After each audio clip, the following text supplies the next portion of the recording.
Hello, everyone, and welcome to the SleepyCatFilms Official Podcast. My name is BRY WIMBERLY, and I'm here with my co-host, Logan Murray. And, welcome to the brand new revamped podcast. I'm super excited to finally be sitting down and recording this episode. I am also excited that I don't have to stress out about episodes. I'm definitely glad to be here. I'm very happy to have you here as well. Well, let's just jump. Yeah, let's get this young ball rolling.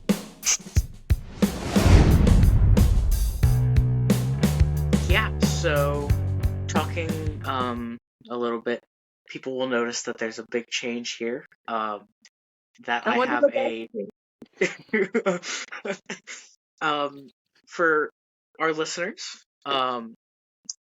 we have a new and hopefully permanent co-host, BRY WIMBERLY. Everyone, nice to meet you. Who has really helped to just make my life way easier when it comes to this podcast.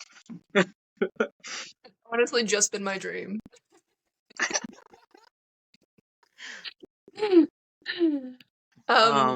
To give a little bit of background on myself, so I'm BRY WIMBERLY, as previously established. I was born in Texas, raised in Oklahoma. I moved Atlanta bound about 7 years ago, I want to say.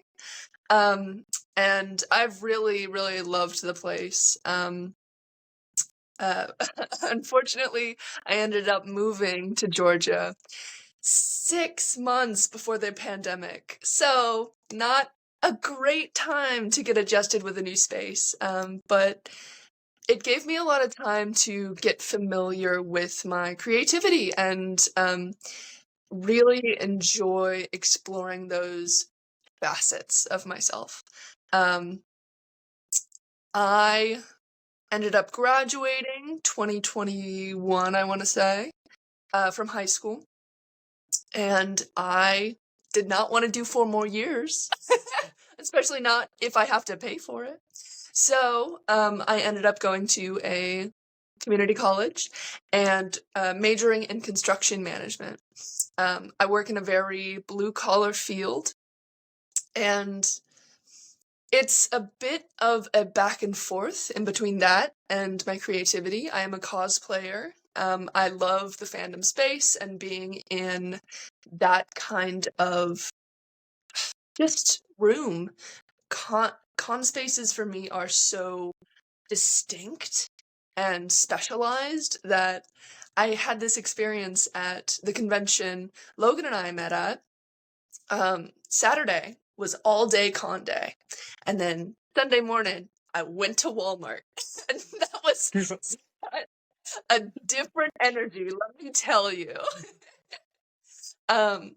So I really, just to be so frank, I like what I do, professionally and personally. It's a balance in between my creativity and also finances, but also I'm very lucky where I am in the working world. My office is great, and I really enjoy being there with my associates. Some of them might be friends, who knows? But like I mentioned, I've been cosplaying for 8 or 9 years, and I just can't wait to keep getting better at it. Awesome. As always, my name is Logan Murray. Well, I have been making films for 5 years this year. Yeah. Man, jeez. Yeah. That just hit me like a bus. Yeah, 5 years. 5 years.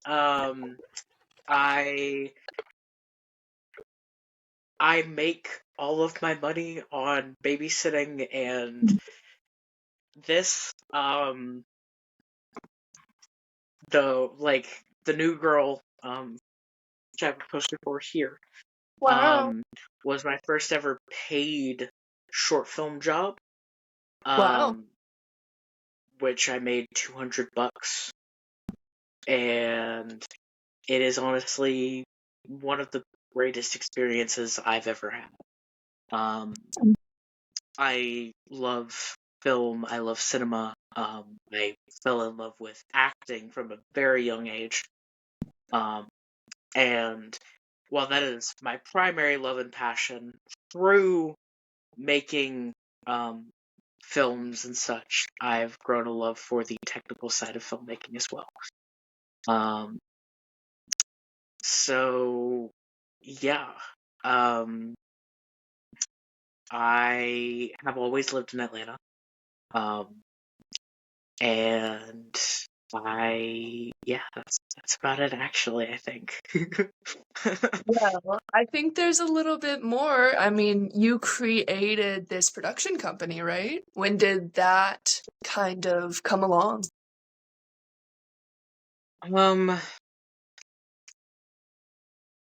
So it's actually a really funny story. So, as I said, Please. acting is my first passion, Mm-hmm. but I wanted to act during, this was a, beginning of 7th grade. So just after the first year of the pandemic. Yeah. And I was like, I want to act. I can't. So what am I going to do about it?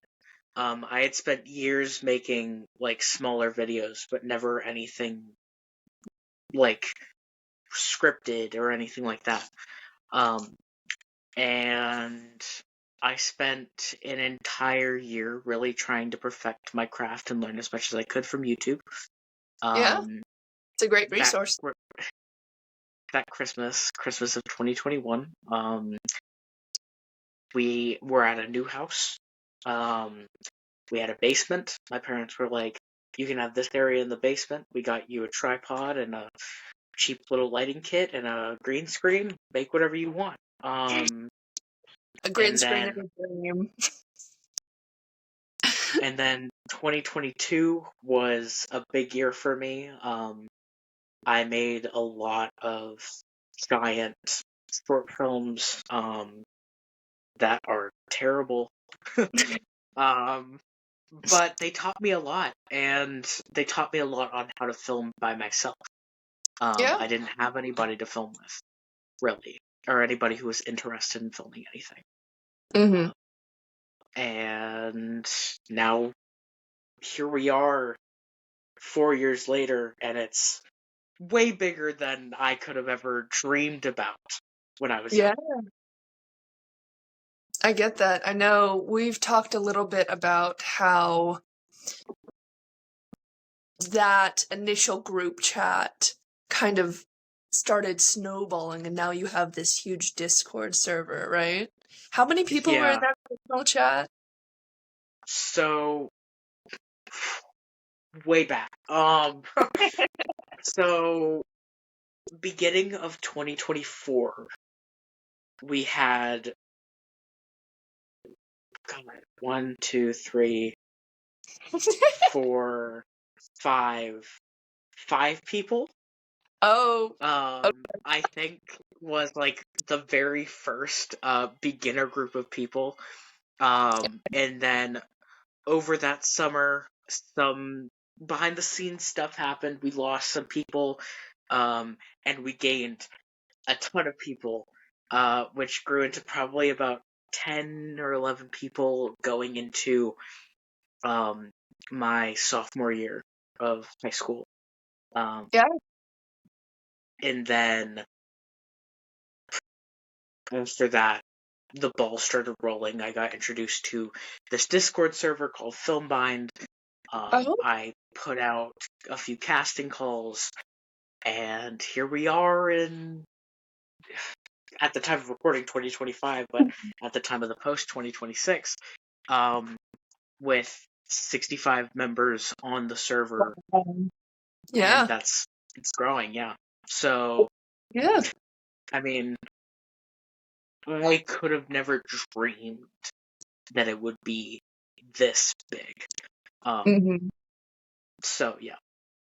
Yeah. I mean, initially, even though, like, looking back at those films in, you said 2020 or 2022, like, 2022, yeah. it's still, you have to start somewhere. And I'm so Right. glad that you started, right? And now here we are, and it's going. 65 is not a shy number. Let me tell you, that's pretty impressive. Um, So, we are at this point of growth. What do you have in mind for the revamp? I know I'm coming on as a podcast host. What else is going on? so I think the big idea when it came to the revamp was it was a combination of a few things. With that 65 member number, it's a big number, but that's 65 episodes, and then people grouped up into pairs. And from there, where does that leave me?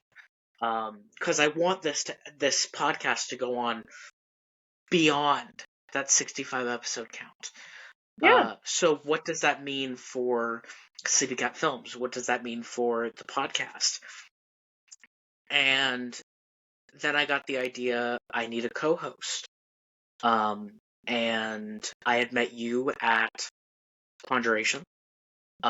We had got on as best friends. I would say And like it a was house just on fire. We got on pretty fast, yeah. yeah. That's exactly, yeah.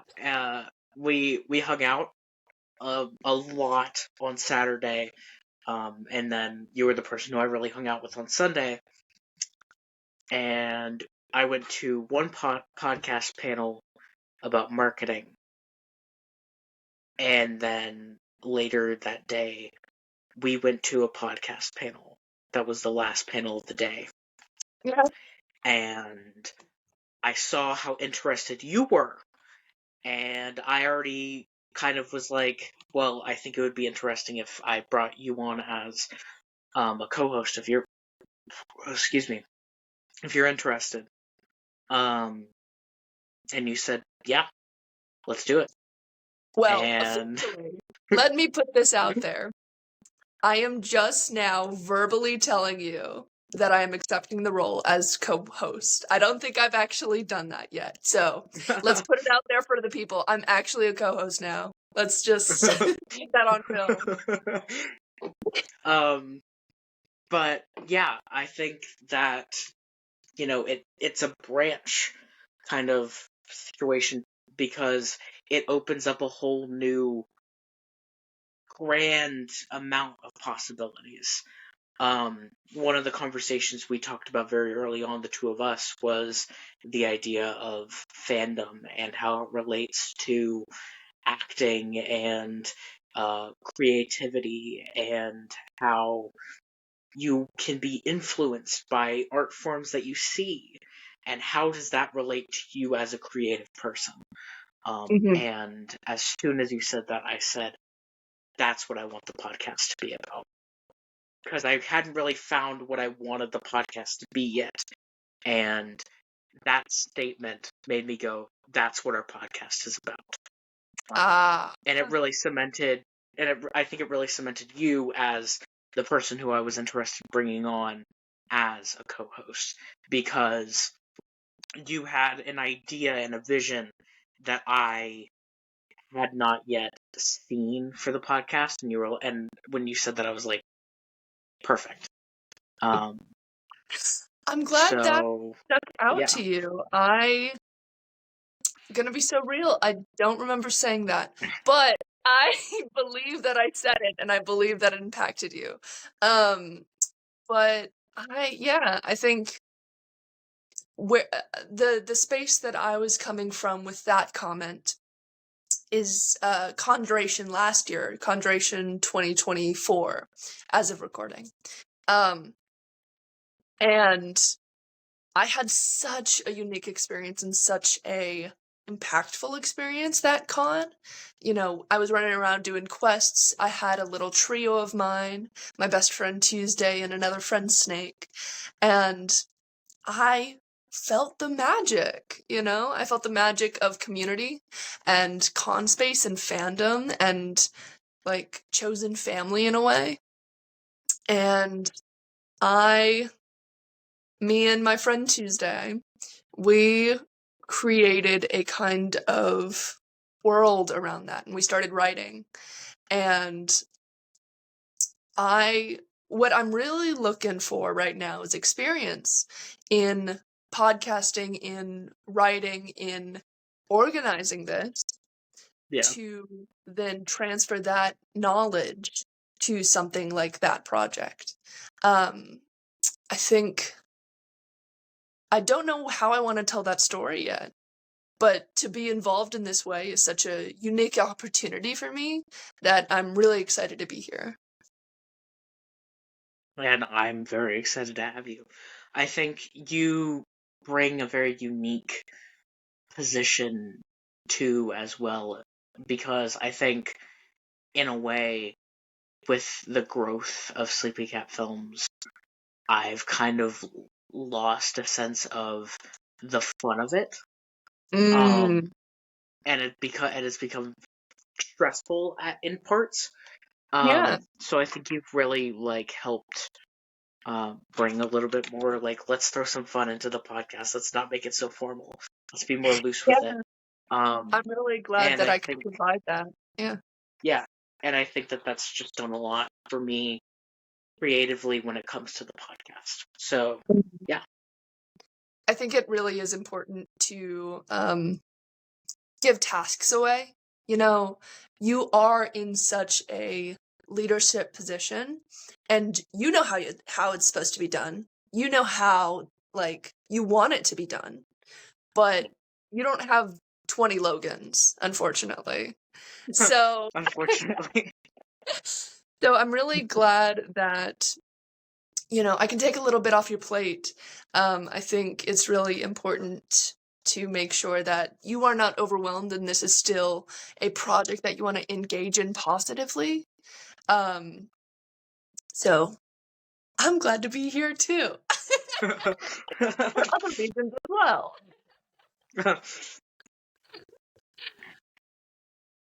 Absolutely. Mm-hmm.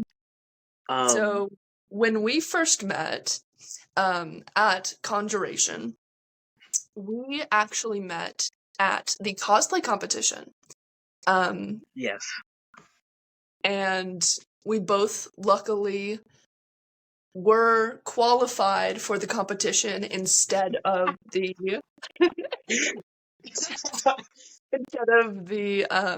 what was it? Walk? Like fashion walk? The fashion show. Yeah, the fashion show. So yeah. that was it caught me off guard for sure. You had to we were standing in the hallway. So it's all at one hotel. And we were in a hallway with God, I want to say it was 15 people lined up going into this giant room. Not to mention on the 17th floor. So yes. it's a little secluded. And I'm trying not to look out the big bay window at the end of the elevators to not freak out more, because this was my first experience in a cosplay contest. So I kept saying, I'm not nervous, you're nervous. Because I was dude, I'm already sweating thinking about it. It's not even funny. But we're standing in that hallway, and all of a sudden, one of the lead women who were running the cosplay contest pokes her head out and goes, "Yeah, make sure that you made 50% of your cosplay." And we look at each other and we're like, how does 50%? How do I know I made 50%? I didn't sew all of this, but I altered all of it. Does that count? I'm like looking at my outfit, going through my thing. Like I made the cape, but I didn't make the shirt or the vest.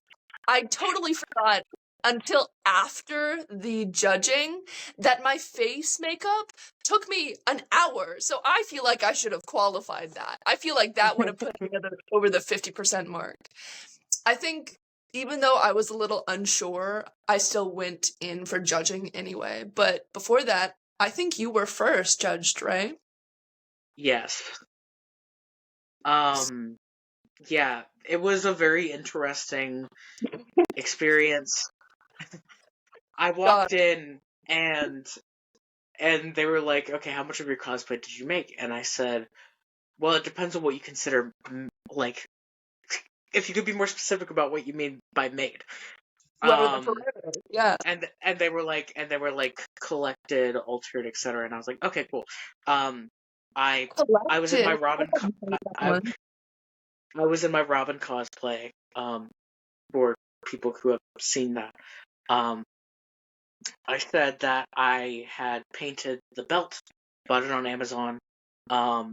The shirt I had thrifted and cut up, and the pieces on it I had made out of clay and painted myself. Um, the pants I had thrifted. The shoes I believe I had gotten on Amazon. Um, but I think the thing that really stuck out to the judges was I had gauntlets and um, I had shin guards that were both painted by hand. Um, and also something that one of the judges told me afterward that also qualified me was the fact that I didn't look clean cut. My outfit Mm, was very much the opposite of clean cut, which do you want your cosplay to tell a story? And that's where I think they said that I almost won for the youth award for that day. So yeah, sick. I didn't know that. That's awesome to yeah, hear. I when I went in for judging, I walked in and they were very stoic, very stern-faced. This was something I applied to on a whim. So very, very grateful that I applied and, got to meet you. yeah, Um, but I woke up Saturday morning and I was like, I have time for this. So I'd never done one. I'd heard about cosplay competitions before, but I didn't know what to expect in the pre-judging. So I walk in there, they're very stoic. I'm like trying not to move too much so they can see everything. I'm like putting my hands on my hips, but like that feels weird, so I put them by my side. Um and they just go through and ask if what all was made by hand, and pretty much that was it. They took photos to reference later. yes. Um and you know what? I shouldn't have panicked that much. Should have just calmed down a little. It's See, fine. I think by the end though, both you and I knew who was gonna win. I had a very strong feeling. Um, for those who are listening, and know anything about Arkham Year One, which was supposed to come out a year ago, and then behind the scenes drama happened and the show got canceled. Not quite Icarus, who played the Joker, um, went on and I knew with the chainmail, the real chainmail, Yeah. with the hand crafted tunic, I said, "You're gonna win." And he looked at me and said, "No, I think the person in the ball gown is gonna win." And that day, I won $5 because I was right. That I think um, that was a pretty easy bet, but I'm definitely glad you won that one. Not quite Icarus. Not quite Icarus. yes, Uh, I've seen him around, first of all, online. His videos yes, blow up on TikTok and Instagram. And then last year, 2020, no, it was this year, 2025. I went to Stellarfest, which is hosted by the same people Yes. of Conjuration. And I had this experience where I was volunteering, sitting at the badge booth, and he was walking by, and I called out, "Hey, I like your cosplay," and then he came up to me. Like, sometimes I just want to give, like, compliments on the way so I don't have to talk to people. That's not like I don't want to be friends, but it's more of a socially anxious thing, you know? Like, you're doing something, I don't want to be a bother. Let me just shout a compliment and then keep running. Yeah. So, Not Quite Icarus came up to me and he started talking and I was like, oh my god, I can't escape. And I asked him if he had his badge, and he was like, yes, and then we just stared at each other for a minute, and then he walked away. Oh, man. But, yeah, it was interesting. We got to actually talk a little bit more this Conjuration, and that was nice to actually have a conversation that I was prepared for. But, yeah. It's really funny as a side tangent, the story of how me and Not Quite Icarus met. Oh. I think if I'm remembering correctly, so it was at Conjuration. We were in the gaming room 2023 when it was a tiny little room in that same hotel. And I think we played Codenames. And and I was like, do you want to make a video? And he was like, yeah, sure. So we went upstairs and we made this video that I will show you later. Please. But it is so funny, and it's the well, excuse me, princess. And it's one of my favorite videos I've ever made, and it's also one of my most popular videos I've ever made.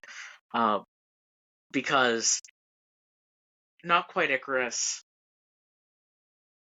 he just gets social media in a way that I don't, and has been able to just blow up, and I'm so happy for my friend that I'm pretty sure he's almost at 1 million. If he hasn't surpassed it. It's really impressive the things you can do online. But Codenames it just has people brought together, doesn't it? Yes, it does. That's wild. So Logan and I especially bonded that Saturday night playing Codenames as well. So I think that's just wild to hear. I gotta buy one of those games. I gotta buy it and just bring it around. It's so fun. I really recommend, though, get the original game. Don't get Duet, because the one at Conjuration, the Harry Potter one, was Duet, and my parents really liked it. I wasn't a huge fan of it. Yeah, that's good to know. I'll keep that in mind. So yeah.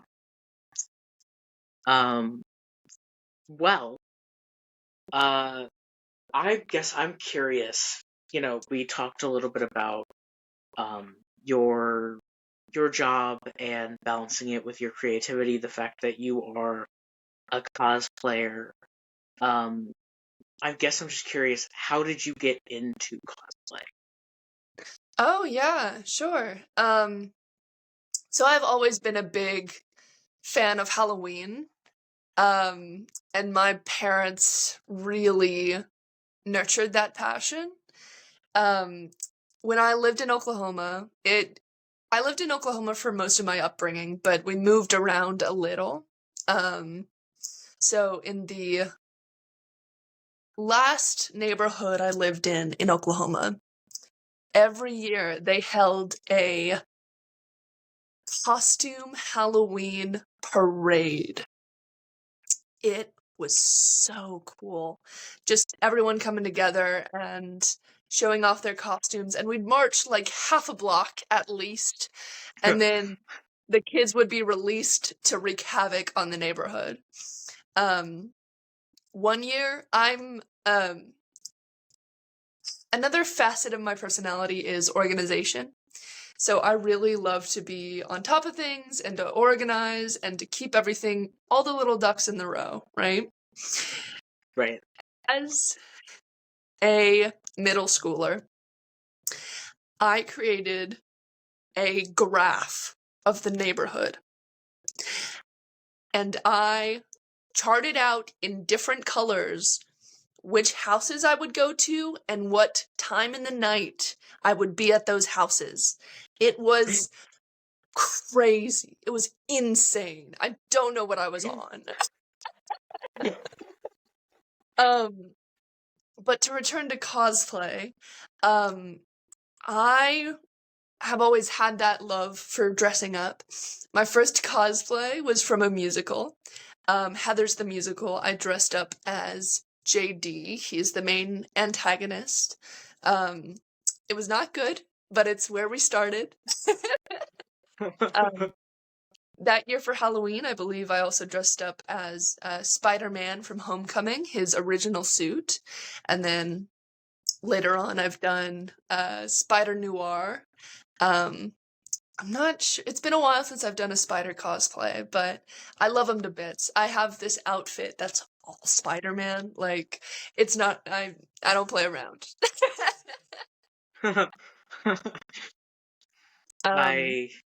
Yeah.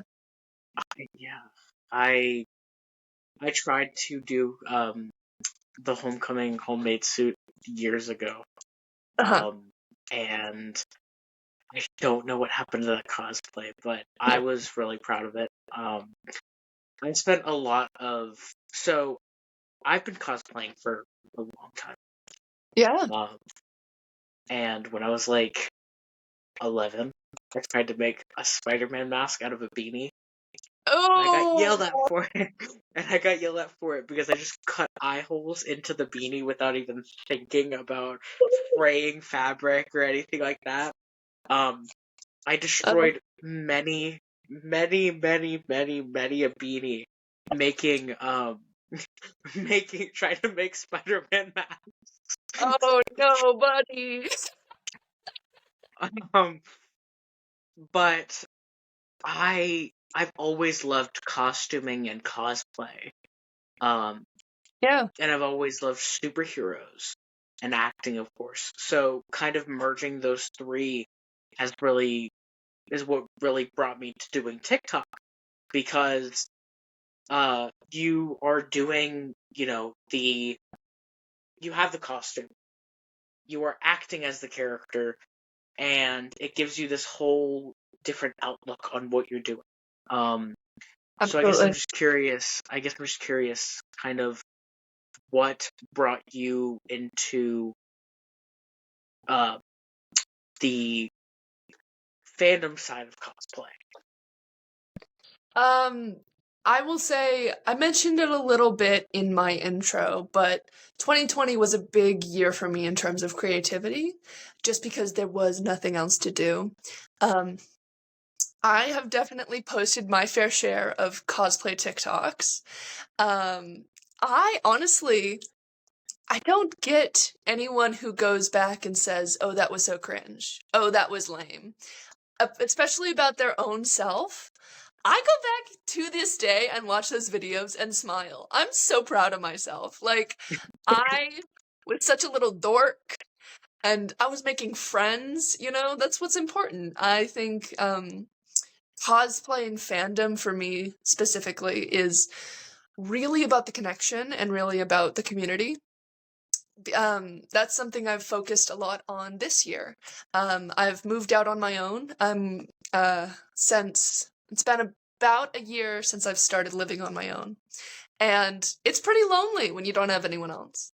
I don't hate being alone, but if I can make it a priority to have connection and have friends that keep my life busy, I'm more than happy. I'm excited to have that kind of racket. So yeah. Yeah. And you, again, backing up a little bit, talking about Spider-Man, and of course Marvel. We've had multiple different conversations about superheroes and interests Mhm. in Marvel and X-Men. What kind of brought you to those characters? Was it the movies? Was it the comics? Who's your favorite? Um, I get that. I feel like for me, I grew up in a nerd household, so my dad was a big proponent of all things nerd. He was a Trekkie, he was a Star Wars fan, and he inducted me into those almost lifestyles. It was wild.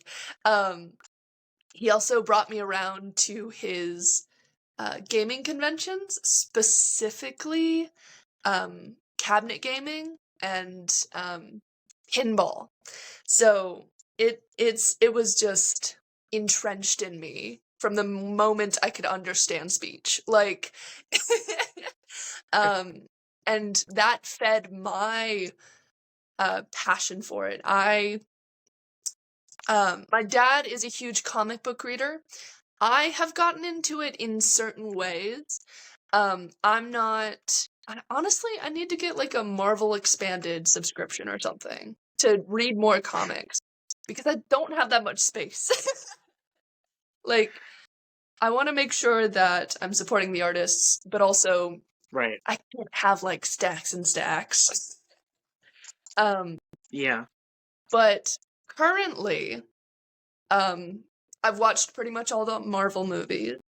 I've engaged with a lot of online, like, did you know Loki did this in the comics content? Um, and my main X-Men series that I've watched is I think it's 2002 series. That's where they throw everyone into high school. Evolution, yes. Evolution. Yeah. Evolution's my jam. Yeah.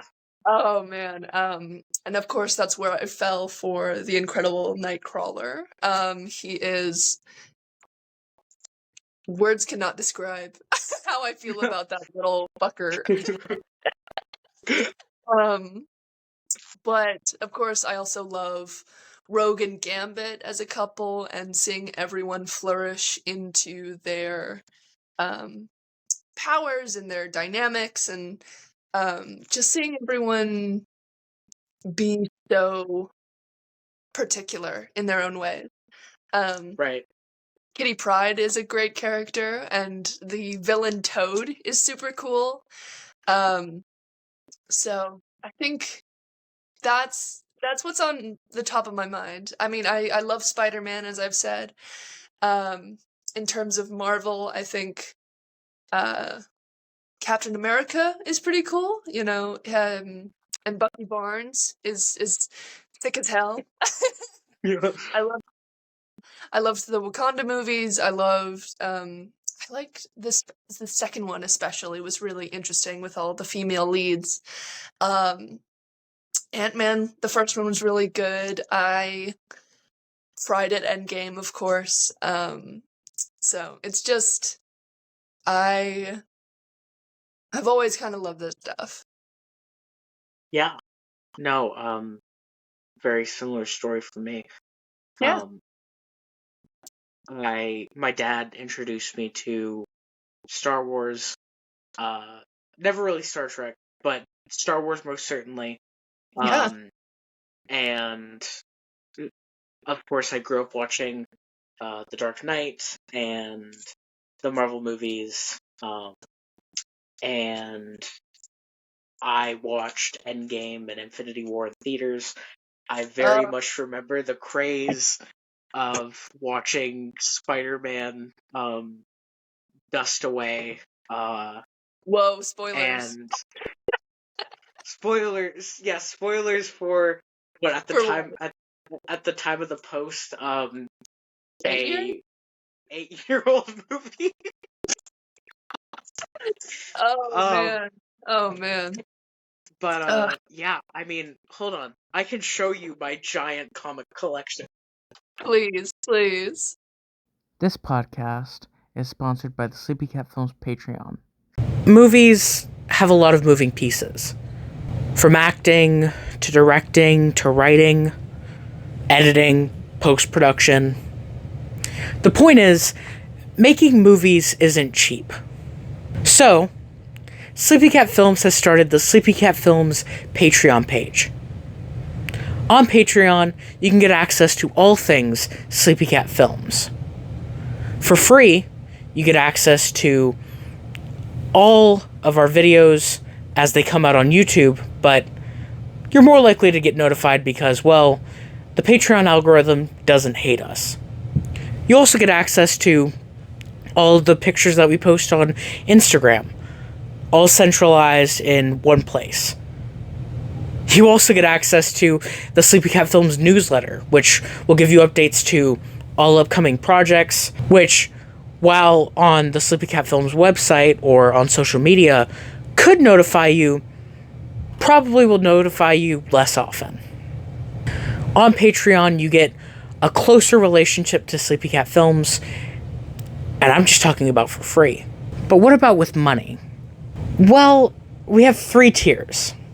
The $3 fan tier gives you access to all of our videos early and ad-free.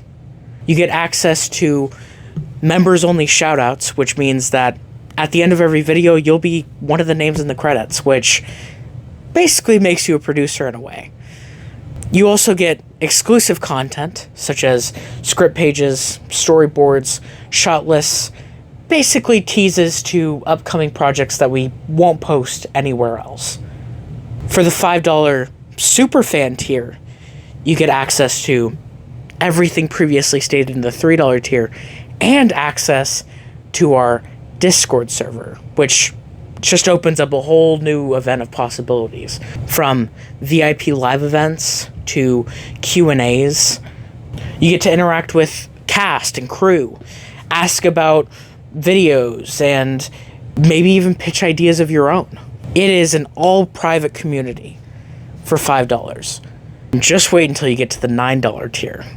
The $9 tier gives you access to all of that, and you get access to merch. Now, look, you can get merch regardless, right? But what makes it different? For $9, you get a reduced price of 25% on all merchandise. That's 25% off all merch. And just remember, that's on top of ad-free videos, early access videos, Discord, exclusive content, live streams, live events, you name it, that's what the $9 tier gives you. And here's the best part. That tier is listed as the executive producer tier, which means you, yes you, for doing absolutely nothing other than paying $9 a month, gives you basically unlimited access to all things Sleepy Cat Films, and you get listed as an executive producer in the credits of every single video. We made this as a treat for you guys so you could interact and be more invested in Sleepy Cat Films than ever before. And hopefully you guys enjoy it. Because I, for one, am so excited to interact with every single one of you. Thanks, guys. My massive, probably 10-pound, no, definitely over 10-pound comic collection. For our audio-only listeners, Logan just showed a huge stack of comics. It was probably more, like, bigger than the size of an average torso. Yeah. Took a little bit of effort, no disrespect, but... It was, yeah, I mean, but I've read almost all of them. The only one that I think I haven't gotten through is Dark Knights 3, which my friend got me, and I'm not a big Frank Miller fan, so Yeah. Doesn't hurt. It's been kind of tough getting through, but yeah, and when it comes to Marvel, they're in that stack, but I'm way more of a DC fan. My favorite Marvel character is probably Daredevil. Yeah. But I love the X-Men. So yeah, I mean, it's what I love. Yeah. I get that. I feel like I love superheroes as a general. So you will have to correct me if I say someone is DC and they are Marvel, or if I say someone is Marvel and they are DC. So I'm just gonna be so blunt right now. And speaking of DC, I did love the Harley Quinn and Ivy series. I think it was on HBO. Yes. Yeah. Such a good watch. I think I need to watch the second season still, unfortunately. The first season was really good. I actually have been recently trying to get through that series so I could make a video about it. Oh. But I love that show, and it's actually, I think, inspired me a lot with their very cute dynamic when it comes to making sirens, and working very closely with Braylon, who hopefully one day we will have on the podcast, because she is a fantastic writer. Yeah, I'm definitely looking forward to that. And I do have to ask, we talked a lot about how you were brought into this podcast and Sleepy Cat Films as a whole, but obviously it's not like I would join or else. What drew you into actually being a part of this podcast? I think, well, for one, you did swear me under oath, so I'm kidding, but I think your passion for these projects really shone through. Seeing the kind of effort and work you put into not just the production company, but also your personal and school life is really inspiring in a way. I think I could definitely take a few notes from you in that area. I think sometimes I let things slip out of grasp, and I would love to stop doing that. So I think this will be a real testament to ensuring things get done and ensuring that they are the best they can be. Because that's really what I want for this podcast. I want to make sure that we have the right questions and we have the right guests, and that we know what we're talking about. I think Right. doing more involvement is going to be really, really interesting. Absolutely. Mhm. Yeah, couldn't have said it better than myself. So yeah, when it comes to, of course, everything with Sleepy Cat Films, I managed to pop up this set in 30 minutes. It's kind of crazy though. I didn't realize until printing out these posters how many projects I'm actually working on. You know, at the time of recording, I haven't filmed it yet, but by the time the episode comes out, there is a video that I've already written a script for that you've read, that talks about the podcast and the revamp, but also talks a lot about Sleepy Cat Films and the plan for Sleepy Cat Films and how big the year of 2026 is for the company. Yeah. So I guess I'm just kind of curious in hearing how you think that you'll relate into that. Do you have any interest in writing anything, directing anything, acting in anything even? I think that's a really good question. I personally have a bit of experience in theater tech. So being behind the scenes is definitely in my wheelhouse, but I love to perform. I love in cosplay acting up on my character and engaging in other cosplayers as if we are our characters. Um, I think my writing could definitely use a bit of work before I engage in something more substantial, like a film or project.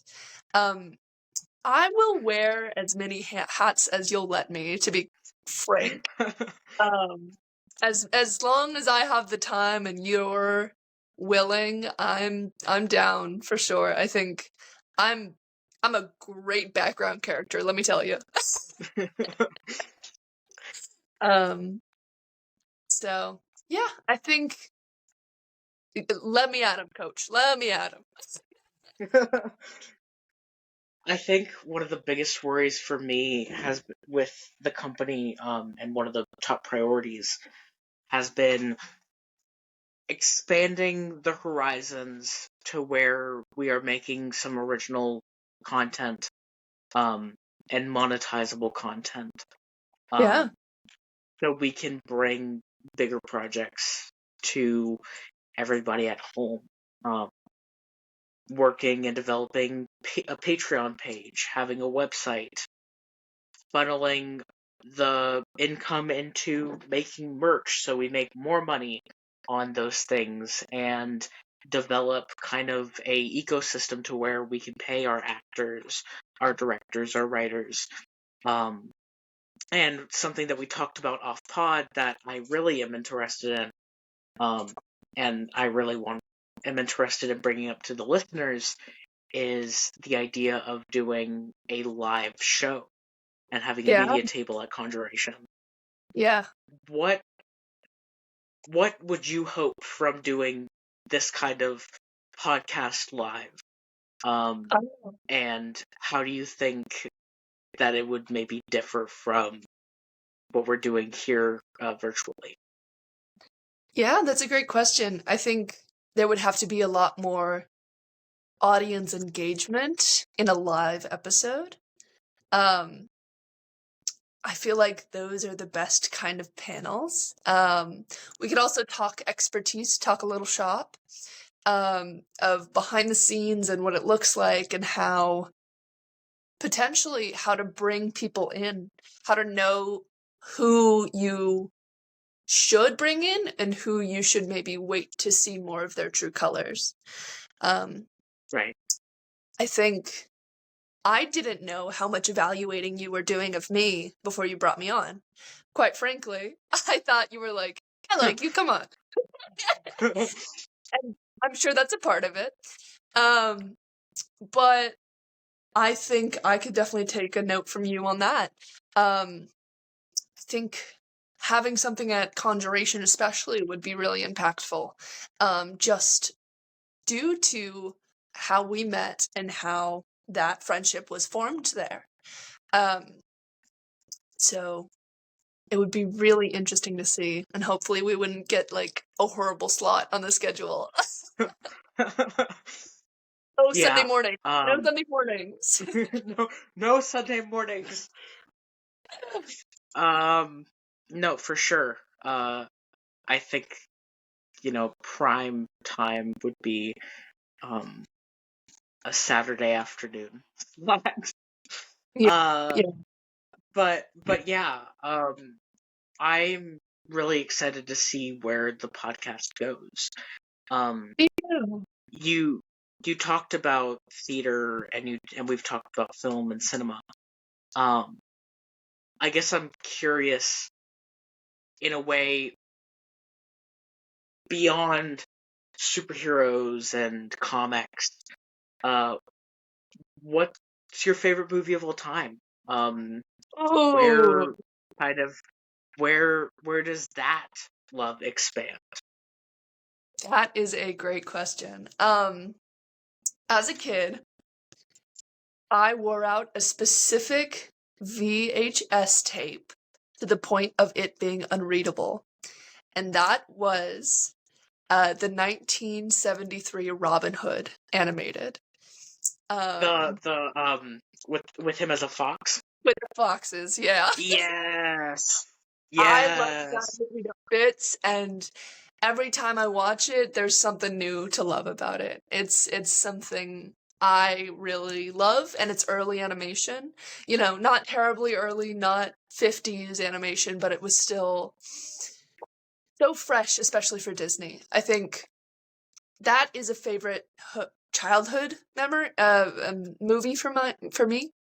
And then recently, I had the honor of seeing a 40th anniversary showing in theaters of The Thing. It's a horror movie that just sweeps practical effects. Like, Yes. incredible to watch, especially as someone who's behind the scenes. It's a masterclass, and afterwards they give you a little bit of insight into those practical effects, and it's incredible to hear. And also, it's scary as shit. So that's a great. I've definitely been getting more into horror movies recently, making it a point to watch the classics and then get into the recents. I think recently, Nope was really good, and Yes.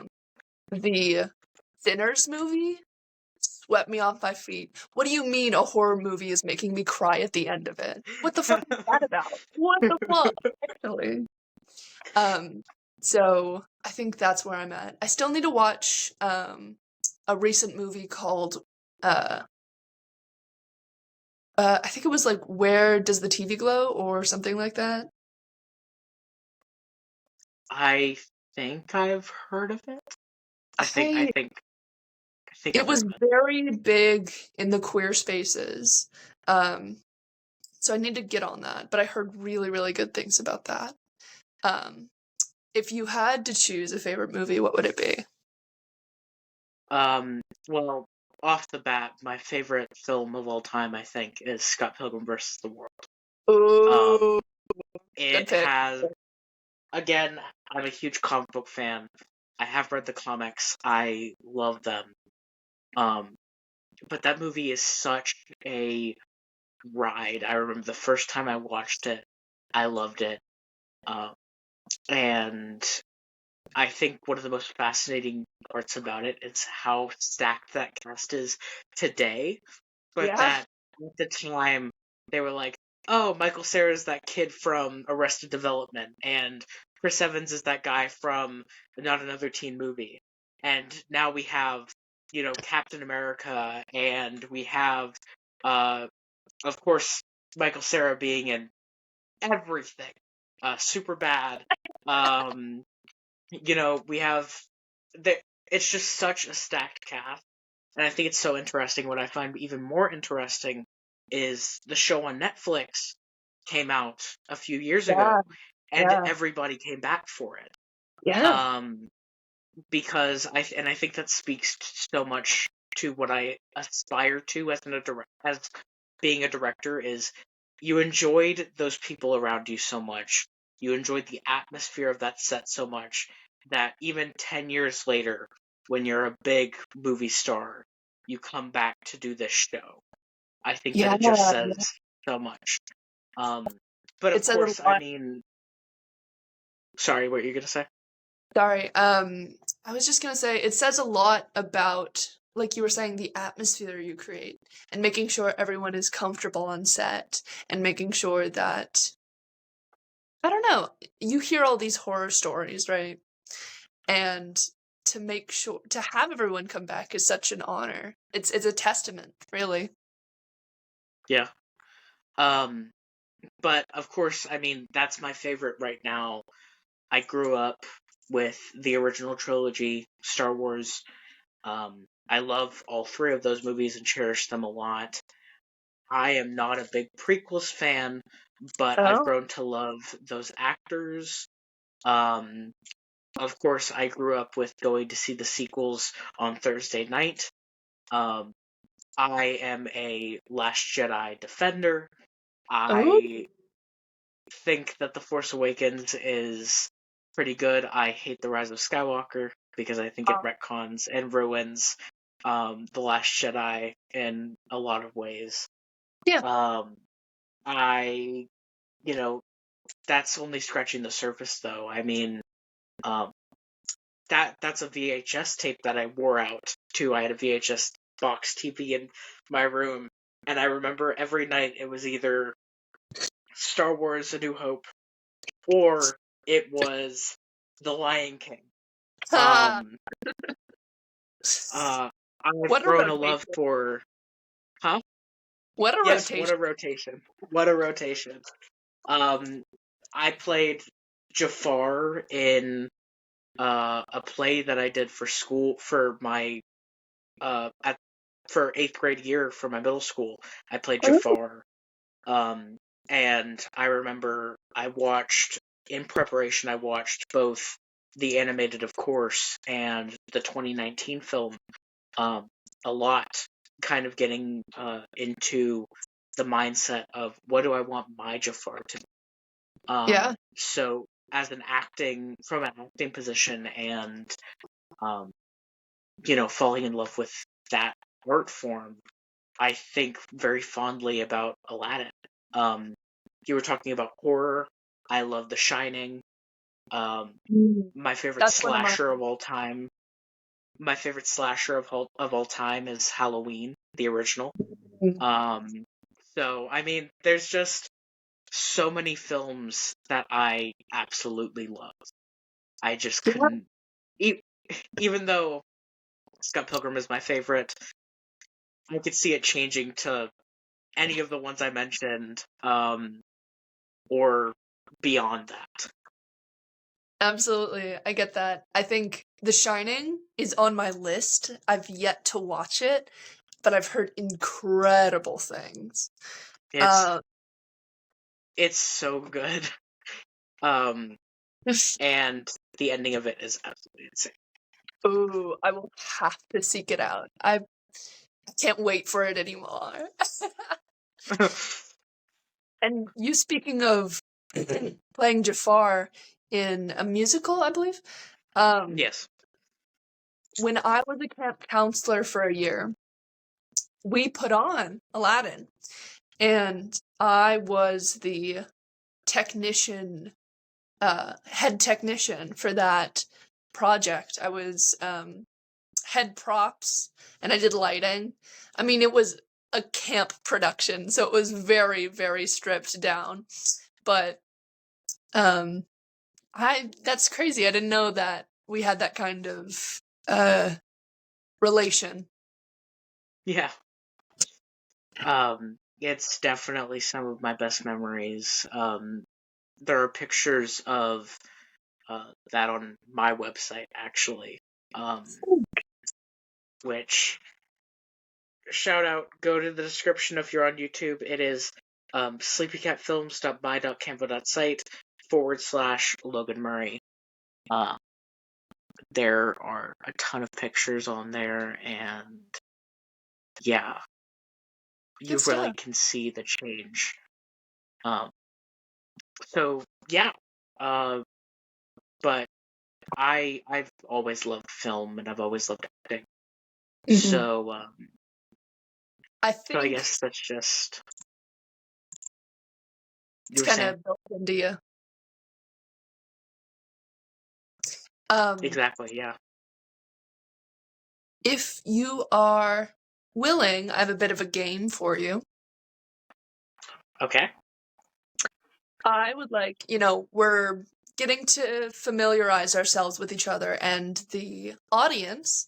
I was thinking we could play a few rounds of 2 Truths, 1 Lie. Okay. Would you like to go first, or should I? You should go first. I gotta think about it. I also have to think about it. Okay. Let's see. 1.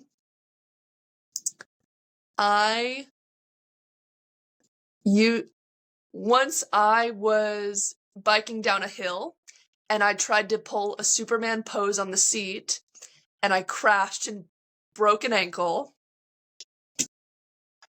2, I was riding my Razor scooter in front of my house, and I tried to do a wheelie, and I broke my wrist.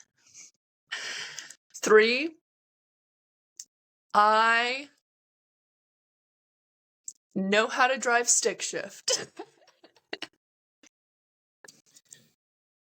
Okay, I think the Superman pose is so specific that it's true. Okay. I think that the second... What was the second one again? I was riding my Razor scooter in front of my house, did a wheelie, and I broke my wrist. I also can believe that.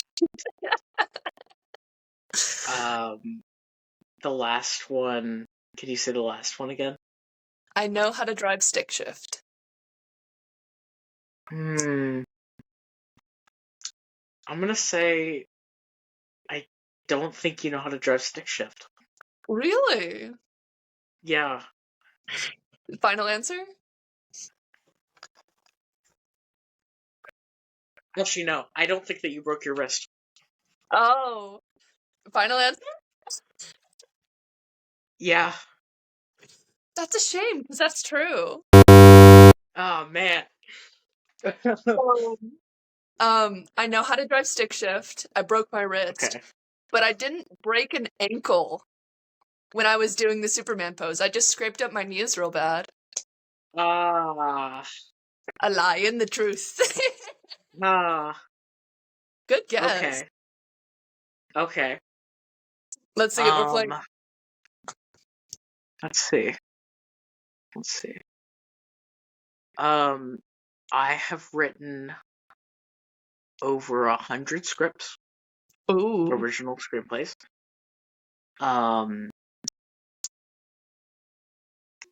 I play 3 characters in the Titan show that we have planned coming out. Ooh. And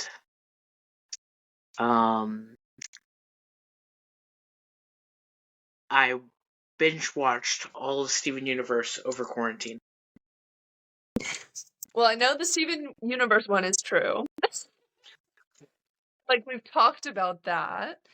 Over 100 screenplays and then 3 characters in an upcoming series, right? Yep. I don't know how you would play 3 characters unless it was like a Robin Death Hood. Is it Death Hood? Red Hood? Red Hood. Red Hood situation. Over 100 screenplays. That sounds reasonable. Like, you've been doing this for years. I'm gonna say more than 3 characters is the lie. I play 2 characters. Ah, gotcha! We will have to talk about that thing. Yeah, so you have Jason, of course. He's Robin, so he's not quite as deep as he is as Red Hood, but he's a little bit higher, a little bit younger, a little bit more youthful. And then you have he's a little up here, but he's gone through puberty. He's about 20. Dude, pizza. And give me some pizza. And that's Beast Boy. Originally, I was going to play 3 characters, but I am not playing 3 characters anymore because the character that I was going to play was too close to Jason that I could not play him. More overlapping than you were expecting. Yes, yeah, exactly. That's fair. With Beast Boy and Jason are Very opposite ends of the spectrum. I could, like, with your voice for Beast Boy, like, I knew it was him right away. I was like, that fucker. Do you want to do one more round of that? Sure, let's do it. Okay. Let's see. I asked that without actually having anything prepared. Okay, cool.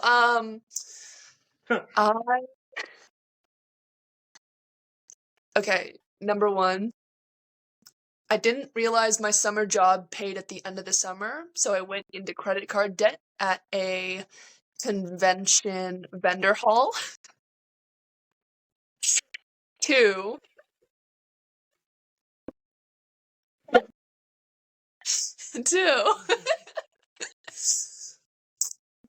The first time I roomed at a convention was in 2021.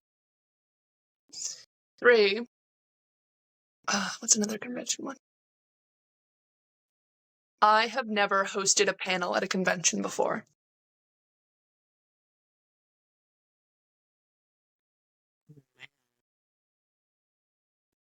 I think that you.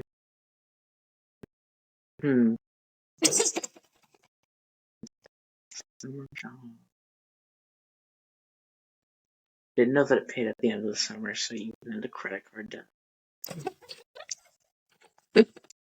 You've never hosted a panel before. Oh man. And the first time you said was 2021? The first time that I roomed at a hotel, yes. I'm gonna say. Now, granted, I've established that I'm terrible at this game. But I'm gonna guess that you Drumroll. have. Wait. That you have. Wait. It's that you haven't hosted a panel? I have not hosted a panel. I'm gonna guess that you have. You would be wrong. Oh my god. I've yet to host a panel. I did go into credit card debt. Yeah. The first time I roomed at a hotel was 2024. Yeah. Wow. A lot more recent than I thought. Yeah, honestly, it's a luxury, and I think it was MomoCon 2024 is the first con I stayed at a hotel for. I am local to Atlanta, but it's a different experience, truly. Right. And downtown Atlanta is shitty parking all day, every day. So yes. It doesn't hurt. Okay. Last round. What you got? Okay. I've seen My Chemical Romance live in concert. Ooh.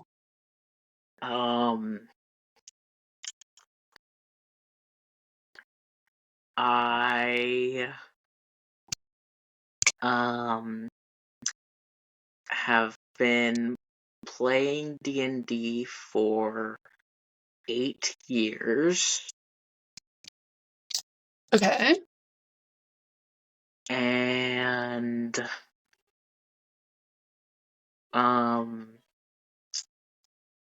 this past year I went to Universal Studios. This last year you went to Universal. And then what were the first two again? I saw My Chemical Romance in concert. Yeah.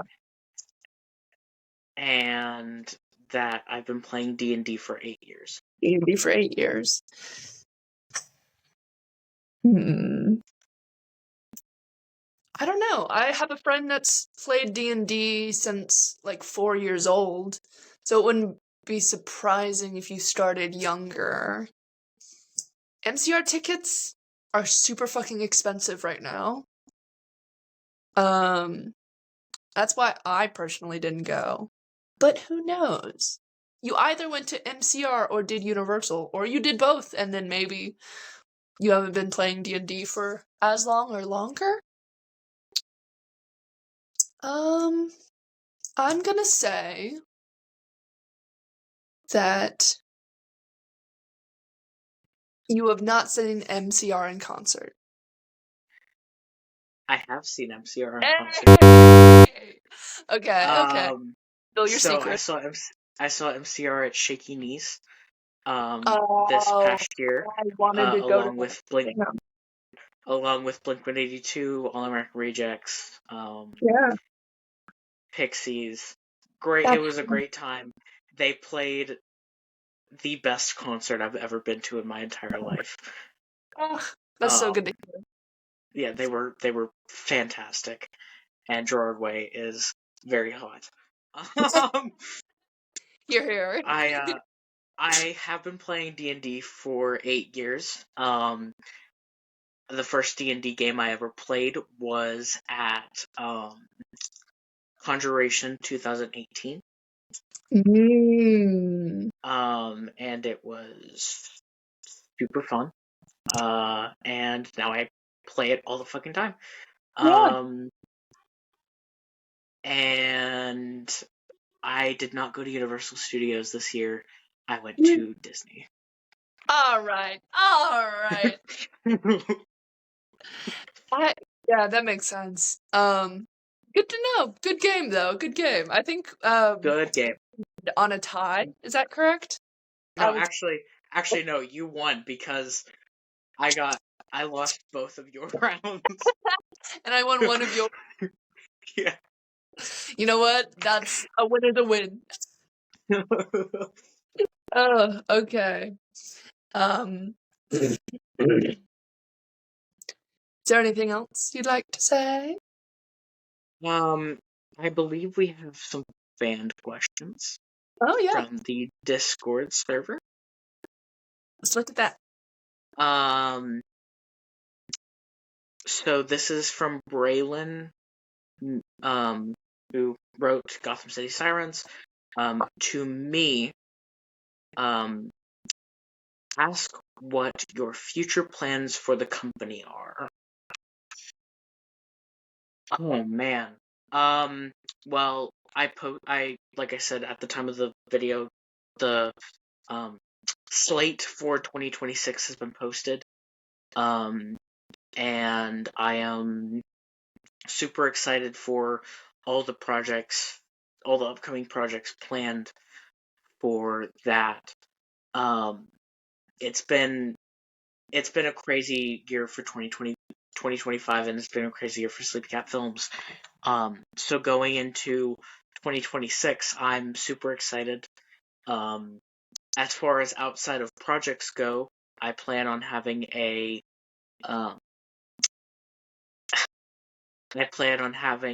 slate, or not a slate. I plan on having a media table at Conjuration.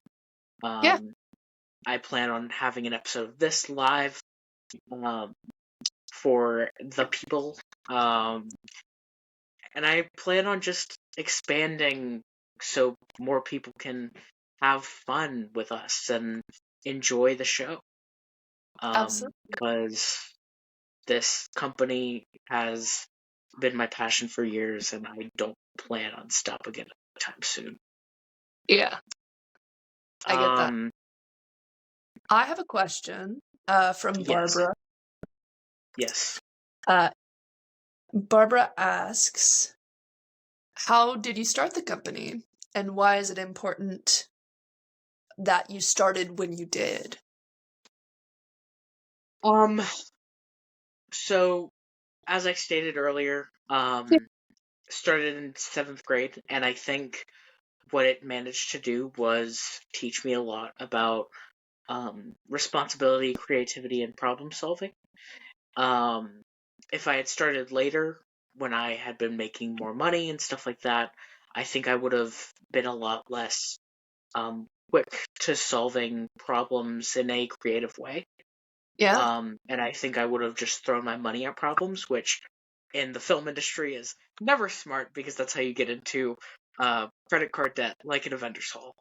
Call me out when I was oof. So yeah.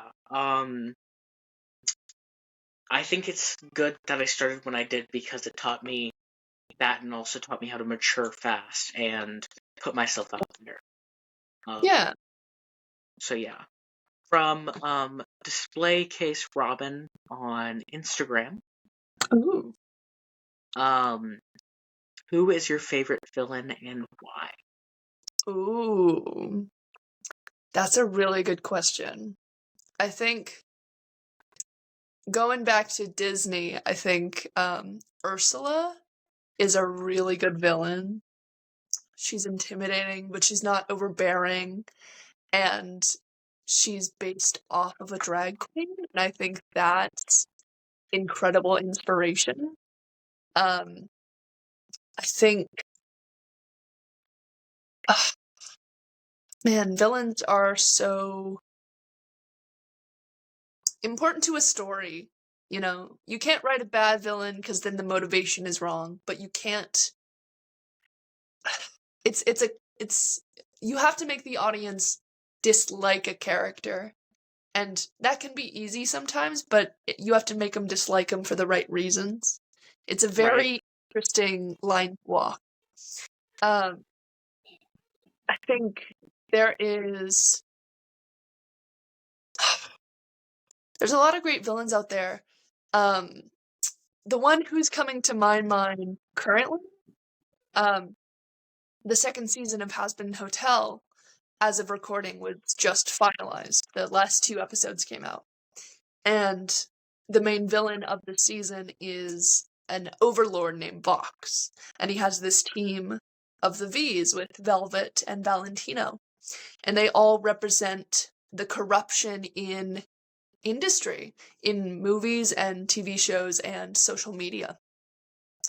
And Valentino is specifically for movies, and he's a representation of the predatory behavior that some directors can have. And I think that's such an interesting perspective to give a villain, especially since you're working in that industry. Right. So I think they're very, very compelling in that show, especially for what they represent. And I love to hate them, so. Also from 09_jail on Instagram. How do you feel about the Incredible Hulk? Oh, that is an interesting question. I mean, the original movie was, I mean, it happened. And it was impressive for the time. Looking back, it definitely has its flaws. And then the more recent iterations are really interesting. I really like what is his name, the actor? Edward Norton? No, the more recent. Oh, Mark Ruffalo? Ruffalo. I was like, Rudolph? Yeah. That doesn't sound right. Mark Mark is he plays a different aspect of the character, especially in the Avengers. You know, there are scenes of him being like, I can't die because I know I've tried, you know? Right, and yeah. That aspect that's the secret about me. I'm always angry. Yeah. It's one of my favorite lines of that movie. Yeah.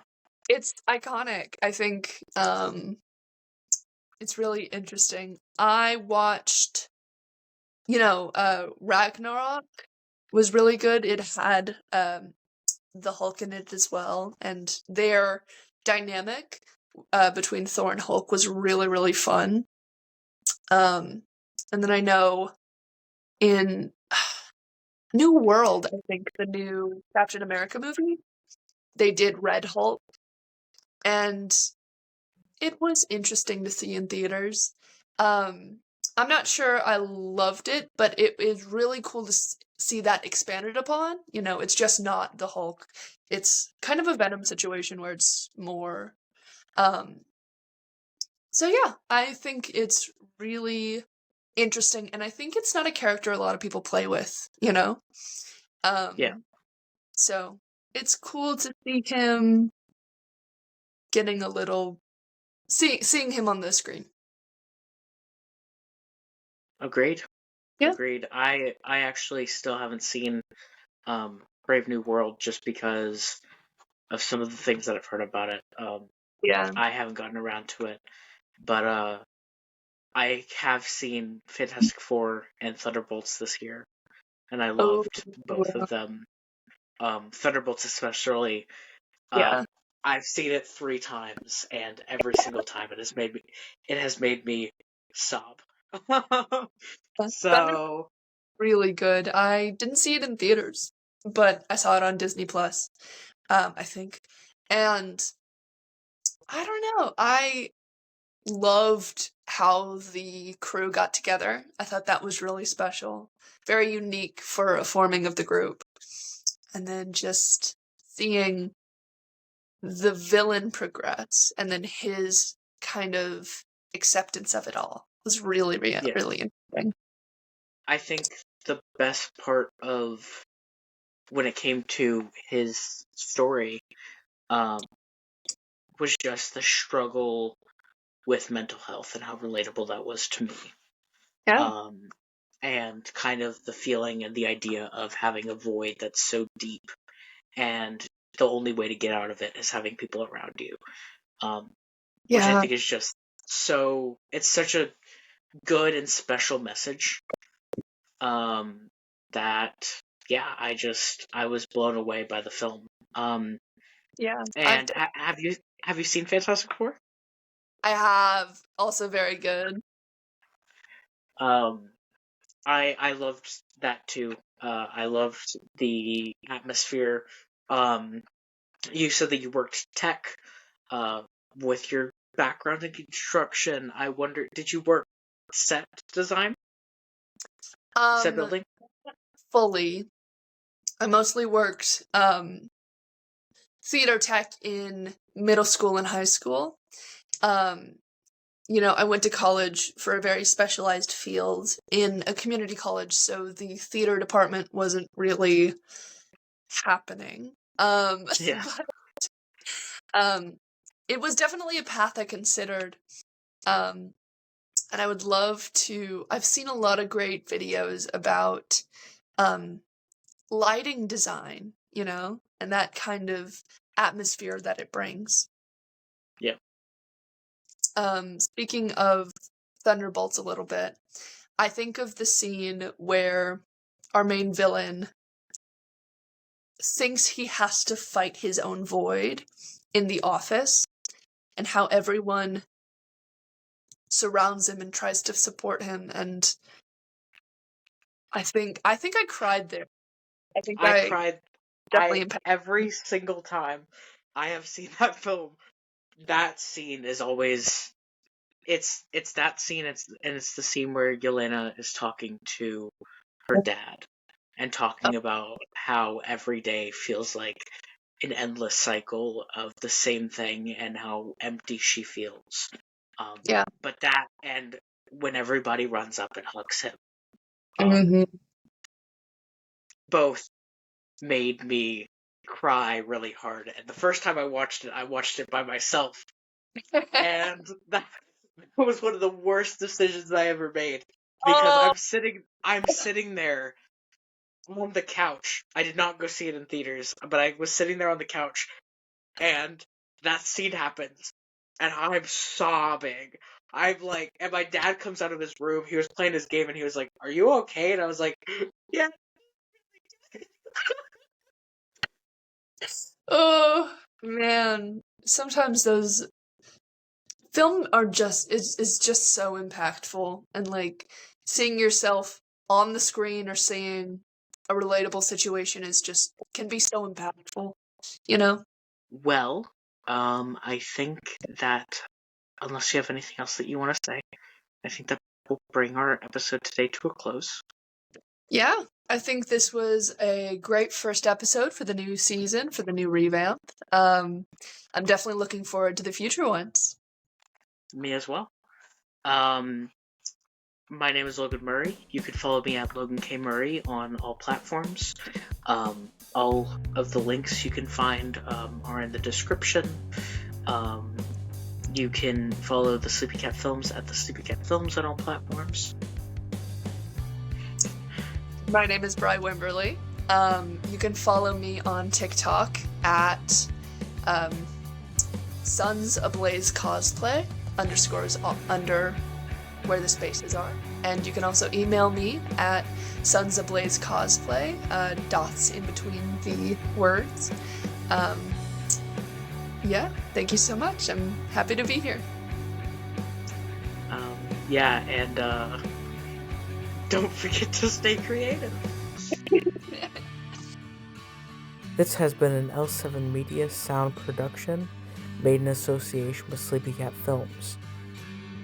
The Sleepy Cat Films Official Podcast is hosted by BRY WIMBERLY and me, Logan Murray. Executive producers for the Sleepy Cat Films Official Podcast are Logan Murray, BRY WIMBERLY, Braylon Mueller, Lepora Williams, Aaron Shepard, and Harold Scott. Director of Operations for the Sleepy Cat Films Official Podcast is BRY WIMBERLY. Music by Rob Red and Harold Scott. Audio editor, Logan Murray. Listen to the Sleepy Cat Films Official Podcast every Sunday on the Sleepy Cat Films YouTube channel and Sleepy Cat Films Official Podcast Spotify page. Thank you to the sponsors of this episode, the Sleepy Cat Films Official Podcast and the Sleepy Cat Films Patreon page. You can support the Sleepy Cat Films on Patreon, YouTube, Instagram, Twitter, TikTok, and Spotify. Thanks, guys, and see you next week.